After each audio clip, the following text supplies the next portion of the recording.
ఇప్పుడు సర్కార్ పథకాలు అందాలంటే అన్నిటికంటే ముందుగల కావాల్సింది రేషన్ కారెట్లు. అటెంకా ఆధారం కారెట్టు. సరే ఆధారం కారెట్ అంటే మీ సేవకు పోతే ఇస్తారు కానీ రేషన్ కారెట్ రావాలంటే అంత అల్కగా ఏటి పని కాదు కదా.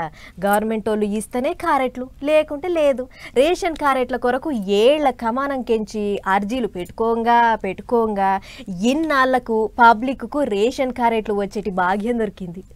రైట్. పట్నంలో కూడా కొత్త రేషన్ కార్డులు పంచేటి కార్యం సురువు చేసింది గవర్నమెంట్.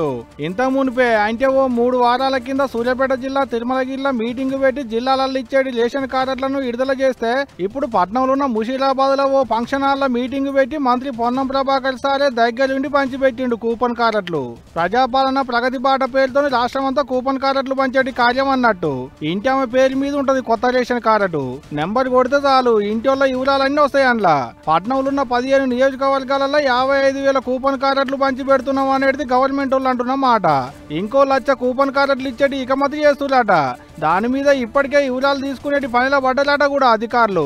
పోయిన 10 ఏళ్లు ఎన్ని అర్జీలు పెట్టుకున్నా కూపన్ కార్డులు ఇవ్వకపోయేటాళ్లకు పబ్లిక్ మస్తు తిప్పల పడ్డారు. పెండ్లై 10 ఏళ్ళైనా ఇంతవరకు రేషన్ కార్డే లేదు. 10 ఏళ్లు అధికారంలో ఉన్నోళ్ళు చేయని పనిని ఇప్పుడు మేము వచ్చి చేసినాం అన్నట్టు చెప్పుకొచ్చిండు మంత్రి పొన్నం ప్రభాకర్ సారు. అంతేకాదు ఆషాఢ మాసంలో బోనాల జాతర నడిస్తే శ్రావణ మాసంలో రేషన్ కార్డుల జాతర నడుస్తుందట. పేదోళ్లకు కూడా సన్నబియ్యం ఇయ్యాలనే కూపన్ కార్డులు ఇచ్చేటి కార్యాన్ని ముంగటేసుకున్నాం అనేది మంత్రి సార్ అన్నమాట.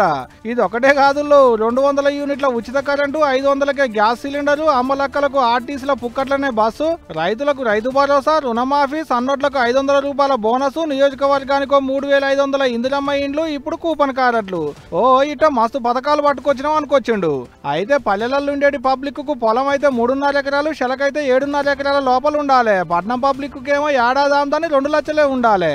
అసవంటి వాళ్ళకే తెల్ల రేషన్ కార్డులని కండిషన్లు పెట్టిరు. కండిషన్లకు తగ్గట్టు కార్డులు పంచి పెడుతురు కూడా. కొన్ని దుక్కుల అంతకంటే ఎక్కువ భూములు ఉన్న వాళ్ళకు కూడా కూపన్ కార్డులు ఇచ్చుర్రట సార్లు.